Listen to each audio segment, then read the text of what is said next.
देखिए, एक्चुअली जब तक इंसान अकेला रह रहा है, समाज कुछ नहीं है उसके साथ में, ना परिवार है ना समाज है, अकेला है जी। तब तक उसको किसी परंपरा की ज़रूरत है ही नहीं। परंपरा शुरू होती है जब रिश्ता बनता है।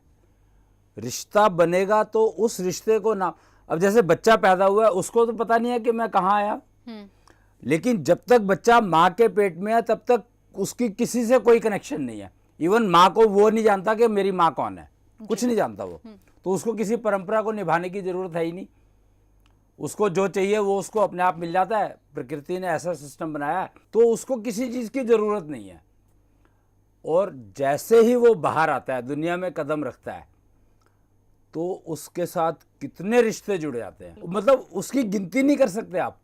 दादा दादी हो गए, बुआ हो गई, मौसी हो गई, मामा हो गए, मामी हो गई, नाना हो गए, नानी हो गई, पिताजी हो गए, चाचा हो गए, भाई बहन हो गए, कजन्स हो गए, मतलब दुनिया भर के रिश्ते उसके साथ। एक सेकंड के गैप में कहाँ तो वो बिल्कुल अपनी मौज में रह रहा था और कहाँ वो एक ऐसे दुनिया में आ गया जहाँ पे कि उसको अब समझना पड़ेगा कि बुआ है तो उसके साथ मैं कैसे डील करूँगा। परंपरा ये है कि जो रिश्ता जिसके साथ बना उसको मैं उस तरीके से हैंडल कर सकूं।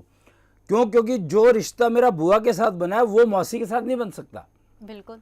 तो बुआ के साथ रिश्ता जो बना है उसको हैंडल करने के लिए जो परंपरा चला रही है उसको मुझे समझना है और उसको आगे उसी तरीके से अपने आप को तैयार करना है कि मैं उस परंपरा में कोई नुकसान ना पहुंचा सकूं। लेकिन दिक्कत क्या है कि आजकल हम देख रहे हैं कि परंपराएं टूटती जा रही हैं और वो डायरेक्टली रिश्तों को इफेक्ट कर रही है।